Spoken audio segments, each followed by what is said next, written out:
বা মই জন্ম দি ৰাস্তাৰ কাষত পেলাই থৈ অহা সন্তানটো তোৰ লগত আছে। তই তাক তুলি তালি ডাঙৰ দীঘল কৰিলি, কিন্তু মই যেতিয়া তোক সুধিলোঁ তই তেতিয়া তাৰ বিষয়ে একো নাজানো বুলি মিছা ক'লি কিয়? আৰু তোৰ লগত যিটো সন্তান আছে মোৰ সন্তানটো তই তোৰ নিজৰ সন্তান বুলি মিছা ক'লি কিয়? খবৰদাৰ, তই যাতে তোৰ এই মুখখনেৰে মোৰ সোণটোক তোৰ নিজৰ সন্তান বুলি আৰু এবাৰো নক।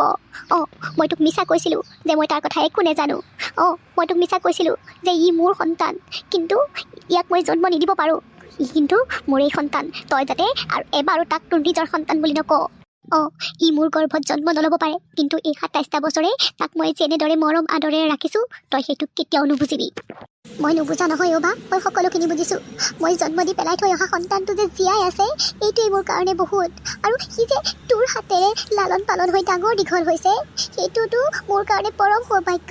মই আজিহে শান্তিৰে উশাহকণ ল'ব পাৰিছোঁ, গম পাইছনে? কিন্তু তই মোক ফাঁকি দিছিলি কিয়? মই কিয় ফাঁকি নিদিম কিয় ফাঁকি নিদিম? তই ক। তই যদি গম পোৱাৰ পাছত যে মোৰ ওচৰত থকা সন্তানটো তোৰ সন্তান হয়, তই যদি তাক কাঢ়ি লৈ যাওঁ মোৰ পৰা, তেতিয়া মোৰ কি হ'ব ক'বওতো নোৱাৰি। তই যেনেকৈ মোৰ হাজবেণ্ডক মোৰ পৰা কাঢ়ি নিছিলি, যদি মোৰ সন্তানটোৰ ওপৰত অধিকাৰ জন্মাই মোৰ সন্তানটোকো মোৰ পৰা কাঢ়ি নিয়, তেতিয়া এয়া তোৰ ভুল ধাৰণা বা সম্পূৰ্ণ ভুল ধাৰণা। মই কেতিয়াও তোৰ পৰা তোৰ সন্তানটো কাঢ়িবলৈ নাযাওঁ, আৰু এয়ে মই কথা দিছোঁ। এইটো সঁচা কথা যে মোৰ বুকুখনে হাহাকাৰ কৰি ফুৰিছিল তাক এবাৰ চাবলৈ বা সি কেনে আছে সেইটো জানিবলৈ। সি জীয়াই থাকিল নে নাথাকিল সেইটো জানিবলৈ খুব ইচ্ছা গৈছিল। আৰু আজি জানি যে সি অন্য হাতত নহয় তোৰ হাততেই ডাঙৰ হৈছে, মই কৈছোঁ নহয়, মই খুব শান্তি পাইছোঁ বা। আৰু তোক মই কথা দিছোঁ, যিটো ভুল মই এবাৰ কৰিলোঁ তোৰ লগত, আৰু সেইটো ভুল মই দুনাই নকৰোঁ। তোক পৰা তোৰ সন্তান কেতিয়াও মই কাঢ়িবলৈ নাযাওঁ। মই তোক কথা দিছোঁ, বিশ্বাস কৰিব পাৰ তই মোক এইবাৰ। আৰু তাৰ ওপৰত মই অধিকাৰ কিয় জন্মাবলৈ যাম, যিটোৰ ওপৰত মোৰ অকণমানো অধিকাৰ নাই? তাৰ ওপৰত সম্পূৰ্ণ অধিকাৰ তোৰ, যিয়ে মই পেলাই থৈ অহা সন্তানটো বুটলি আনি নিজৰ হাতেৰে লালন পালন কৰি ডাঙৰ দীঘল কৰিলে। বেয়া নাপাবি ভণ্টি, হয়তো পুত্ৰ হেৰুৱাৰ ভয়ত মই স্বাৰ্থপৰৰ দৰে হৈ পৰিলোঁ আৰু তোক ইমানখিনি মিছা কথা ক'লোঁ, কিন্তু বিশ্বাস কৰ ভণ্টি, সি যদি মোৰ পৰা আঁতৰি যাবলৈ হয় মই জীয়াই নাথাকিম। সিয়ে একমাত্ৰ কাৰণ মই জীয়াই থকাৰ জানো। আৰু যদি সি মোৰ পৰা আঁতৰ হ'বলৈ হয়, নাই বা তই অকণো চিন্তা নকৰিবি, তোৰ পৰা তোৰ পুত্ৰক কোনেও আঁতৰাব নোৱাৰে। হ'ব দে, তহঁত মাক পুতেক দুইটা ভালে থাক, সুখেৰে থাক, সেয়াই মই কামনা কৰোঁ, অন্তৰৰ পৰা কামনা কৰোঁ। কিন্তু এটা কথা কচোন, তই তাক আনিলি ক'ৰ পৰা? সেই ৰাস্তাৰ কাষৰ পৰাই নে? আৰু এইবোৰ কথা ভিনদেউৱে গম পায়নে? আৰু তই আমাৰ সম্পৰ্কৰ কথা ক'ত কেনেকৈ গম পালি? নাপায়, তোৰ ভিনিহিয়েৰে এইবোৰ একো গম নাপায়, আৰু মই জীয়াই থকালৈকে কেতিয়াও গম পাবলৈও নিদিওঁ। তই যেতিয়া মোৰ ঘৰলৈ সঘনাই আহিবলৈ লৈছিলি বা ভিনিহিয়েৰৰ ফোনত যেতিয়া তোৰ নাম্বাৰটো সঘনাই বাজি উঠা দেখিছিলোঁ, তেতিয়াই মোৰ অকণমান সন্দেহ হৈছিল, আৰু মই তহঁতক পিছা কৰিছিলোঁ। আৰু সেইদিনাই তহঁতি মোৰ ওচৰত ধৰা পৰিছিলি, যিদিনা ভিনিহিয়েৰে এসপ্তাহৰ কাৰণে অফিচৰ পৰা ছুটি পাইছিল আৰু মোক ফুৰাবলৈ নিনি তোক পাৰ্কত ফুৰাবলৈ নি তোৰ লগত আৰু সেইদিনাখনৰ পৰাই মই তহঁতৰ প্ৰত্যেকটো কথা, প্ৰত্যেকটো কাম, তহঁতি যি কৰ কি নাই ক'লৈ যাওঁ সকলোখিনি পিছা কৰি গম ল'বলৈ ল'লোঁ।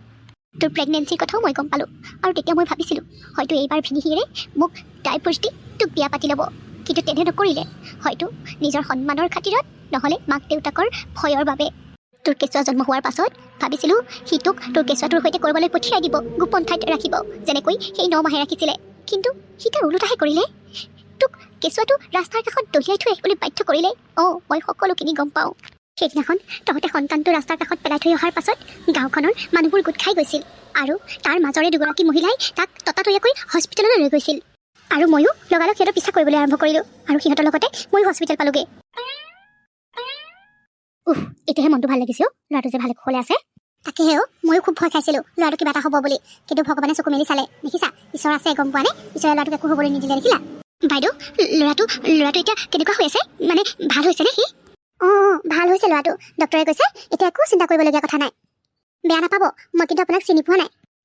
চিনি নোপোৱাটোৱে স্বাভাৱিক বাৰু, কাৰণ আমি আগতে লগ পোৱা নাই যে। মইনো কেনেকৈ নিজক চিনাকি দিওঁ আপোনালোকৰ আগত, একো ভাবিয়ে পোৱা নাই। এই ল'ৰাটো যে এৰি থৈ গৈছে, যোনে ল'ৰাটো এৰি থৈ গৈছে সেয়া মানুহ নহয় আচলতে, গম পোৱা নে? মানুহৰ নামত কলংক। কেনেকৈ বাৰু এনেকুৱা কাম এটা কৰিব পাৰিলে? আচলতে যোনে এই কামটো কৰিছে সেয়া মোৰ চিনাকি। কি কৈছে আপুনি এইবোৰ? আপোনাৰ চিনাকি? মানে সিহঁতি যে কেঁচুৱাটো পেলাই থৈ গৈছে সেইটো আপুনি গম পায়? গম পাওঁ, সেয়া আৰু আন কোনো নহয়, মোৰ নিজৰ ভণ্টি আৰু মোৰ মানুহজন হয়। সিহঁতৰ অবৈধ সম্পৰ্কৰ চিন এই সন্তানটি। সেইকাৰণে সিহঁতি নিজৰ সন্মান হেৰুৱাৰ ভয়ত মোৰ মানুহজনে ভণ্টিক জোৰ জবৰদস্তি এই সন্তানটো ৰাস্তাৰ কাষত পেলোৱাই থৈ গৈছেহি। আৰু সিহঁতক পিছা কৰি কৰিয়েই মই সেই ঠাইডোখৰ পালোগৈ আৰু আপোনালোকে যে ল'ৰাটোক হস্পিটেললৈ লৈ আহিছে সেইকাৰণে ময়ো আপোনালোকৰ পাছে পাছে হস্পিটেললৈ আহিছোঁ। কি কৈছে আপুনি এইবোৰ? মই একো বুজি পোৱা নাই। আপুনি গম পাই আপোনাৰ হাজবেণ্ড আৰু ভণ্টিৰ মাজত যে অবৈধ সম্পৰ্ক আছে তাৰ পাছতো আপুনি একো নকৰিলে? সিহঁতৰ সন্তান জন্মও হৈ গ'ল, আপুনি একোৱেই নকৰিলে নে? মই কিবা কৰালৈ যে বহুত পলম হৈ গ'ল আৰু মই মোৰ নিজৰ মানুহজনক চিনি পাওঁ।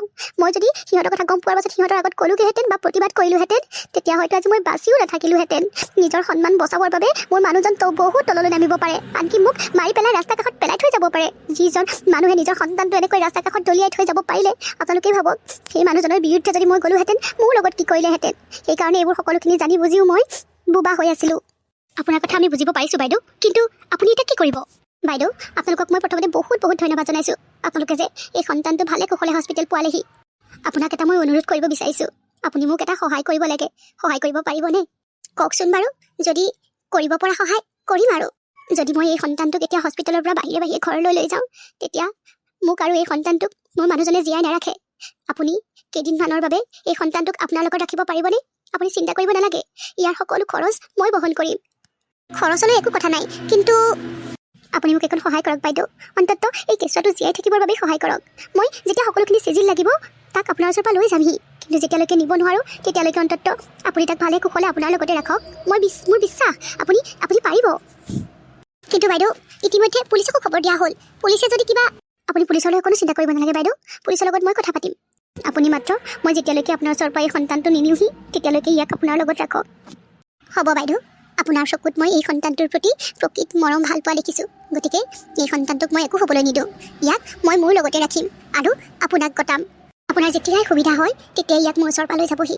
মই কথা দিছোঁ, ইয়াক মই অকণো কষ্ট পাবলৈ নিদিওঁ, ভালে কুশলে ৰাখিম ইয়াক মই। তহঁতৰ এইবোৰ কথা গম পোৱাৰ পিছত মোৰ তোৰ ভিনিহৰ প্ৰতি তৃষ্ণা উপজিবলৈ ধৰিছিল।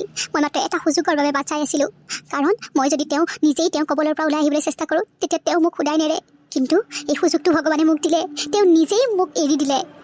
জান, ময়ো সেইদিনাখনেই শান্তিৰে উশাহ ল'ব পাৰিছিলোঁ যিদিনাখন তোৰ ভিনিহিৰে অন্য এগৰাকী মহিলা আনি ঘৰত সোমোৱাই মোক ডাইভৰ্চ দি ঘৰৰ পৰা উলিয়াই পঠিয়াইছিল। আৰু সেই দিনটো মোৰ কাৰণে পৰম সৌভাগ্যৰ দিন আছিল। মই ভগৱানক বহুত ধন্যবাদ জনাইছিলোঁ যে এনেকুৱা এটা জীৱনৰ পৰা মোক মুক্ত কৰিলা। আৰু তাৰ পাছত মই সেই মানুহগৰাকীৰ ওচৰৰ পৰা তোৰ সন্তানটো লৈ আহি মই গুৱাহাটীত ছেটেল হ'লোহি আৰু গুৱাহাটীৰে কোম্পানী এটাত চাকৰি কৰি তাক ডাঙৰ দীঘল কৰিলোঁ। আৰু এতিয়া সি 27 বছৰ কমপ্লিট কৰিলে। মই যিমান পাৰোঁ সিমান চেষ্টা কৰিছোঁ তাক ভাল সংস্কাৰ দিবলৈ। সি যেন বাপেকৰ লেখীয়া নহওঁ তাৰ বাবে মই বহুত চেষ্টা কৰিছোঁ। নাজানো কি হয় আগলৈ, কিন্তু মই শেষ পৰ্যন্ত চেষ্টা কৰি যাম। মোৰ বিশ্বাস বা সি ভাল মানুহ হ'ব, কাৰণ সি তোৰ হাতত ডাঙৰ দীঘল হৈছে। সি কেতিয়াও মাহীয়েক বা বাপেকৰ লেখীয়া ইমান মহাপাপী মানুহ নহয়। হ'ব দে, ভগৱানৰ ওচৰতো মই আজি বহুত ধন্যবাদ জনাইছোঁ। ভগৱানে যে মোৰ সন্তানটো গতাবলৈ এগৰাকী ভাল মাক বিচাৰি উলিয়ালে। তই ভালে কুশলে থাক, সেইটোৱেই মোৰ একমাত্ৰ প্ৰাৰ্থনা। আৰু তই কেতিয়াও চিন্তা নকৰিবি বা, তোৰ সন্তানটো মই তোৰ পৰা কেতিয়াও কাঢ়িবলৈ নাযাওঁ। এয়া মই তোক কথা দিছোঁ।